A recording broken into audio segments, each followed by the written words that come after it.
thin layer of dust clings to the carved stones of Tikal, softening the edges of pyramids that rise above the forest canopy. From the air, the city appears isolated, yet beneath the trees, LiDAR scans reveal networks of raised causeways stretching for kilometers, linking plazas and temples that once pulsed with movement and ritual. These were not random settlements.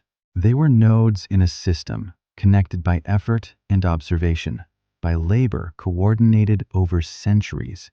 Long before the pyramids, small villages cultivated maize, beans, squash, and chili peppers. Fields rotated in cycles we now call milpa. The forest was neither untouched nor wild. It was a landscape actively shaped, cleared, and tended.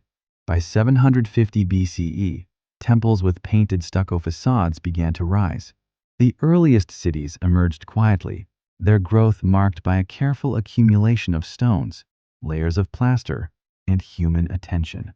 During the Classic period, roughly 250 to 900 CE, dozens of major cities sprawled across the lowlands. Populations in Tikal or Calakmul may have reached tens of thousands. Each city-state governed itself, but shared language, art, and ritual with its neighbors.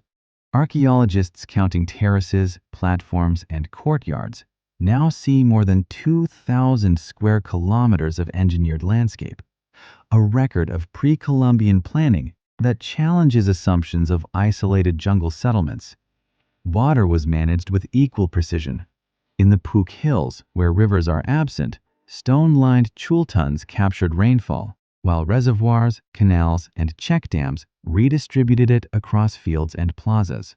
Time was measured with the same care. Maya scribes carved histories and calendars in stone and painted them in bark paper codices.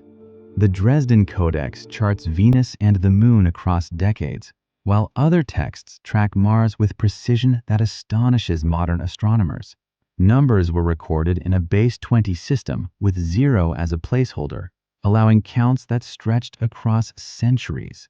Each long count date corresponded to human action, accessions, alliances, battles, anchored in cycles of days, winnows, tunes, and baktuns.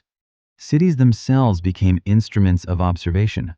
Group E complexes, with their pyramids aligned toward the sunrise on specific dates, turn architecture into a calendar.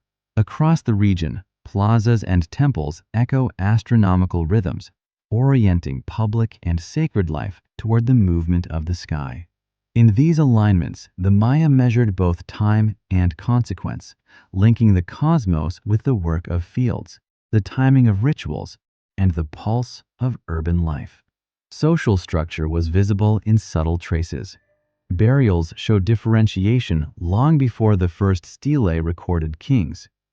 Obsidian and ceramics revealed trade over hundreds of kilometers, and alliances with distant cities like Teotihuacan left their imprint on art and ritual.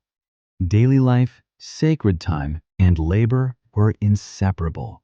Stingless bees were kept in hollowed logs, their hives counted and cared for according to day signs, merging economy, ritual, and observation.